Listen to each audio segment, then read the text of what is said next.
I can't take it anymore. I want to see Mommy soon. My skinny 5-year-old granddaughter pleaded with me with empty eyes. She had been chained up inside the warehouse where I went to sort through my late daughter's belongings. I thought you were missing. And your mom has already passed away. I want to see my daughter too. I felt exactly the same way, and I couldn't stop crying. Hearing my granddaughter repeatedly say she wanted to see her mom, I made a decision. Then, shall we go to the heaven together with Grandma? But just as I was about to put my hands around my grandson's neck, I noticed something very familiar. Is that? At that moment, I realized a certain truth, and I vowed to seek revenge. On my daughter's wedding day. I wish you all the happiness, I said joyfully to Alice. My name is Mary, and I'm 58 years old, working as a medical secretary at a nearby hospital. If I do say so myself, after my husband passed away early, I worked so hard to raise my daughter Alice and her brother Terry. Mom, thank you always. You must be tired. Let me give you a shoulder massage. She's an attentive daughter like my kind-hearted husband. She always spoke to me like that, and it comforted me. Since becoming an adult, Alice has been running an online shop and seems to have quite a lot of savings. My daughter Alice married a wonderful elite businessman Dylan a few years ago and was blessed with an adorable granddaughter Zoe. My son Terry also graduated from university and became independent. I felt relieved and content. However, on a hot summer day, my daughter suddenly came home with Zoe. Her expression was dark, and she didn't look well. What's wrong? You seem down. Did something happen? Well, it might just be my imagination, but lately, I feel like Dylan's attitude towards me has been getting colder. According to my daughter, her husband always comes home late at night and smells of alcohol. In addition, my daughter said that when she tries to talk to him, he ignores her or shouts "shut up." At worst, he hits and kicks her. And on top of that, he says since I have my own income, he doesn't need to contribute to our living expenses. He claims he's saving his income, but he won't show me his bank statement. I'm worried. What's going on with Dylan? It must be tough for you. Then she started crying, biting her lips. For my resilient daughter to express such vulnerability, the situation must have been incredibly difficult for her. I gently spoke to her. I understand. How about living apart for a while? If you ever want a divorce, you can always come back. However, my daughter didn't nod in agreement. Thank you. I'll wait and see a little more. Talking to you has made me feel a bit better. Really? Are you sure you're okay? I have Zoe, so I can't make a decision right away. She forced her face into a smile to reassure me, and continued speaking. Besides, Dylan is kind by nature. If I keep trying my best, maybe he'll be kind again. I'll do my best a little more. And so, my daughter left with my granddaughter, looking sad. If only I had listened more attentively that day, perhaps things wouldn't have turned out like that. Afterwards, I would come to deeply regret my actions. 1 month later. Suddenly, I received a call from Dylan saying that my daughter had passed away. No. That can't be true. How could I believe my own child's gone so suddenly? My son-in-law said Alice took Zoe with her and jumped into a waterfall to end her life. Moreover, there was a note left on the computer, almost like a farewell letter, saying, "I've lost confidence to keep living. I'm leaving with Zoe." Because of Alice, I lost my precious daughter. What are you going to do about it? Wait, what do you mean? I was bewildered by the shock of my daughter's death and Dylan's intense words. Because of your lack of discipline, she became such a horrible woman that she even dragged our daughter into this. So, it's your fault. My fault. Obviously, isn't it? Dylan, looking pained, told me an even more unbelievable thing. Apparently, Alice's body was found, but my granddaughter was nowhere to be found and missing. I don't care about that woman at all. I just want my daughter back. In the end, Dylan, thinking much of the public image, hastily arranged a private funeral and scattered Alice's ashes in the sea. What? Unable to attend my beloved daughter's funeral, I fell into the depths of despair.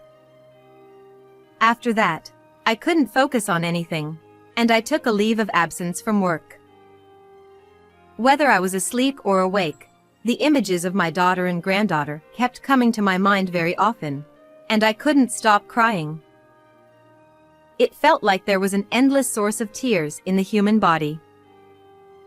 1 week later, I received a call from my son-in-law. I want to move on quickly, so I'll take care of sorting through Alice's belongings. I'm going to throw away everything that belonged to Alice. Please wait. I interrupted him with great effort. I couldn't see my daughter one last time, but please let me at least take care of sorting through her belongings. Dylan seemed reluctant to agree with my words, but I couldn't back down. Sorting through belongings in just 1 week is far too soon by any measure. Moreover, considering the concerns my daughter had previously shared with me, I couldn't fully trust Dylan. That's why I wanted to see for myself if there were any clues or evidence to understand the situation better. I couldn't sit still, so I went to my daughter's house the following evening.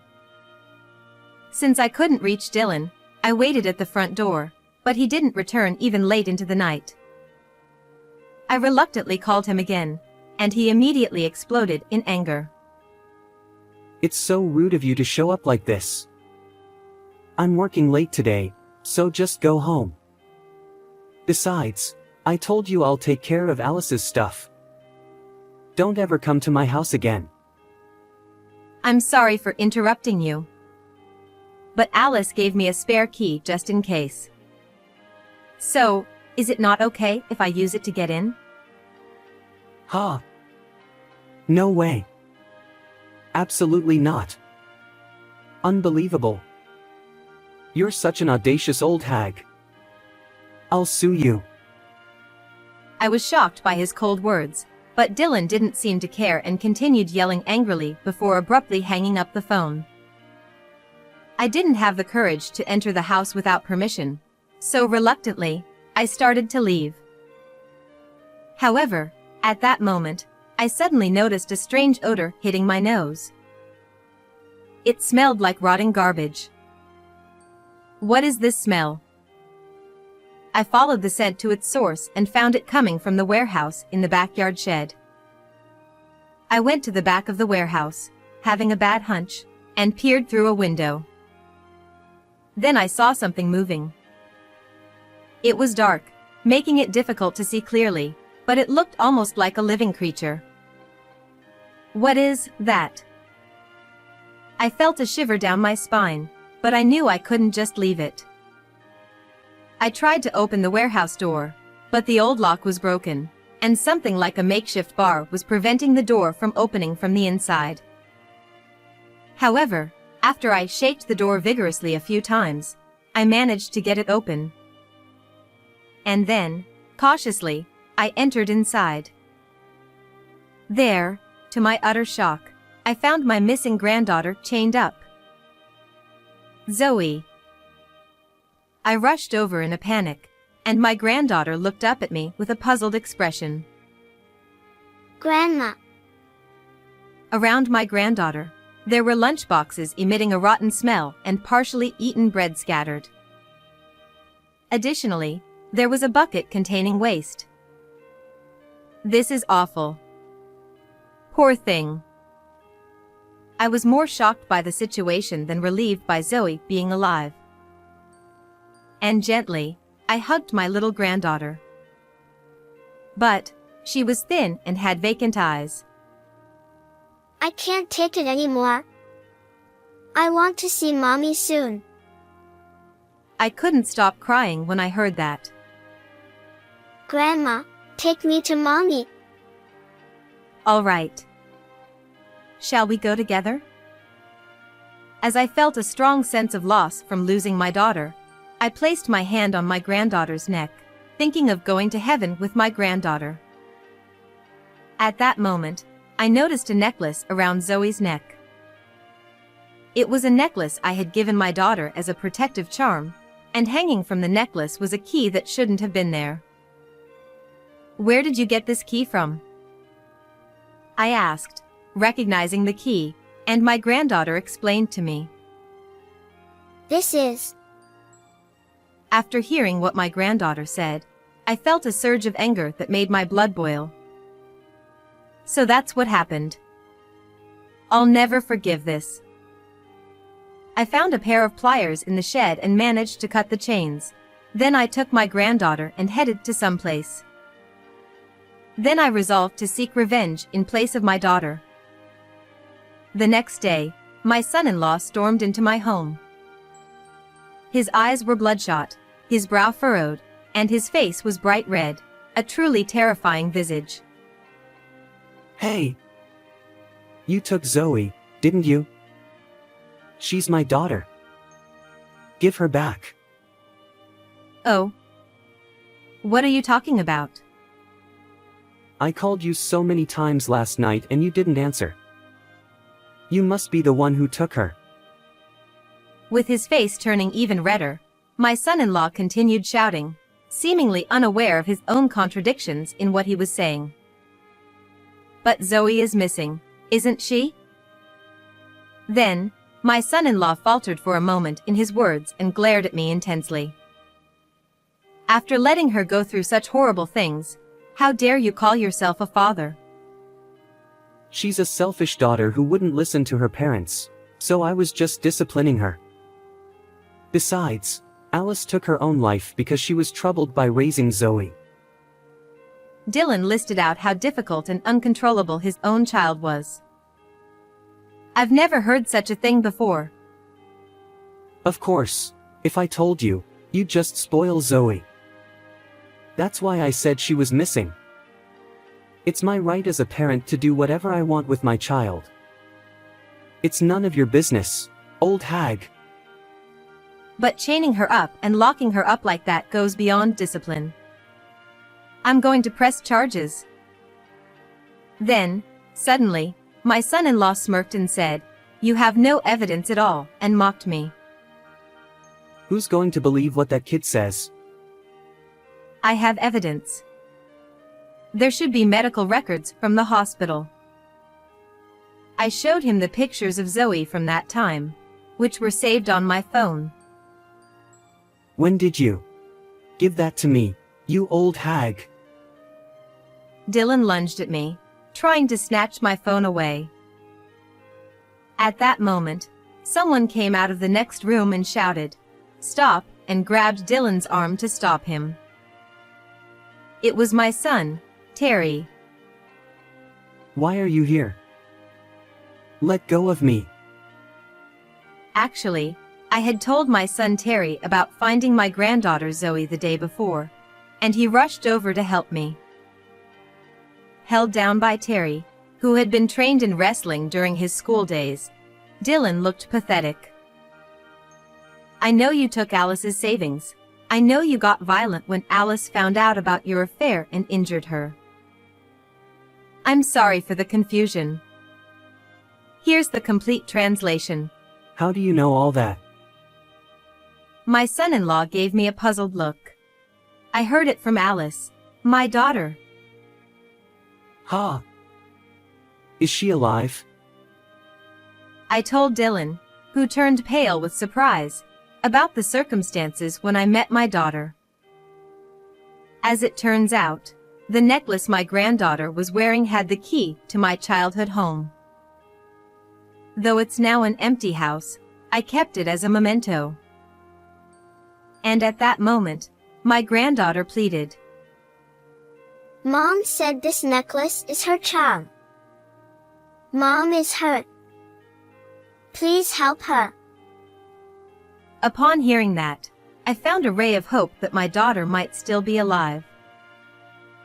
I rescued my granddaughter and headed straight to my childhood home, which had become vacant, and I found Alice lying unconscious. Stay with me, Alice. I lifted her up. Mom. I heard her murmuring faintly. Mom. I missed you. Zoe also hugged her. I quickly called an ambulance, and my daughter was rushed to the hospital and she survived. According to the doctor, if we had been a little later, she might not have made it. Since Zoe was also in poor nutritional condition, she ended up being hospitalized along with her mother. Thus, I felt overwhelming joy from the bottom of my heart at my daughter's safe return, whom I had thought I might never see again. However, simultaneously, I felt my entire body burned with anger towards the person who had caused such suffering to my daughter and granddaughter. Afterwards, I heard the whole story from my daughter, who regained consciousness in the hospital, about how everything had happened. While cleaning, Alice found the evidence that Dylan had been cheating on her and used up her savings on his computer, and then she confronted him about it. She said that he flew into a rage and physically assaulted her, hitting and kicking her, which caused her injuries. In severe pain from being kicked in the stomach and feeling faint, Alice begged Dylan for help. However, he just laughed and walked away to the bedroom. She felt unsafe to stay at home any longer, so she decided to run away with Zoe, who helped her up. Although they managed to escape from the house, Alice realized that Dylan had taken her bankbook, wallet and phone. They stumbled along for about an hour, and arrived at my childhood home. And my granddaughter Zoe, trying to help her mother, went home to get Alice's phone and wallet while she was sleeping, and she was caught by her father there. Despite being chained up, Zoe refused to tell Alice's whereabouts no matter how many times she was asked. Alice and Zoe almost lost their lives. Well, Alice was pale and barely breathing. Even if they escaped, it was only a matter of time. Dylan said it lightly. Zoe wouldn't talk, and after that, there was no contact from anyone about her, so I just assumed she died somewhere out of sight. Thinking his wife was dead, Dylan wrote a suicide note on the computer, making it look like Alice had taken her own life. Furthermore, he made it appear that Zoe was missing, locked her in a warehouse, and hoped she would eventually die there. Horrible. It's just a marital spat. The affair was just a fling. Now, Alice is alive. Aren't you not happy? That's not that point. I've been recording this conversation. I'm reporting this to the police. Upon hearing the word police, Dylan suddenly panicked and began begging for forgiveness, kneeling down. It's just bewildering how suddenly he changed his attitude like that. I'm sorry. I'll break up with my affair partner and I'll be kind to Alice from now on. Please don't involve the police.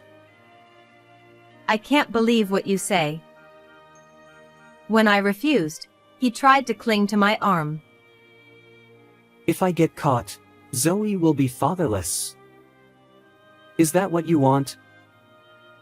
With tears in his eyes, Dylan desperately pleaded for mercy, but I pushed his hand away. She'd be better off without a father like you. But... At that moment, the police, called by my son, arrived, and Dylan was taken away in custody. After that, my daughter divorced him. Dylan received a prison sentence and ended up behind bars. Being convicted also led to him losing his job at the company. Alice demanded $100,000, which is the same amount of her savings from her single life and used up by Dylan. $20,000 in compensation for the affair and injuries caused, and $15,000 in child support. And she also demanded $10,000 in compensation from Dylan's affair partner, who was a junior colleague at the company.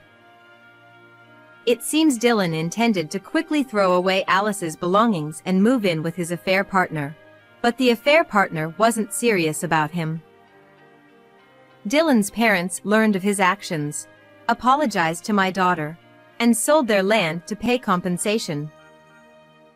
However, they intended for Dylan to work and repay them once he was released from prison. Dylan is likely to face a difficult time even after he gets out of prison. My daughter and granddaughter got better and came back to me. Alice, now fully recovered, has started working and is enjoying a peaceful life. I'm also determined to stay strong and do my best for my daughter and granddaughter.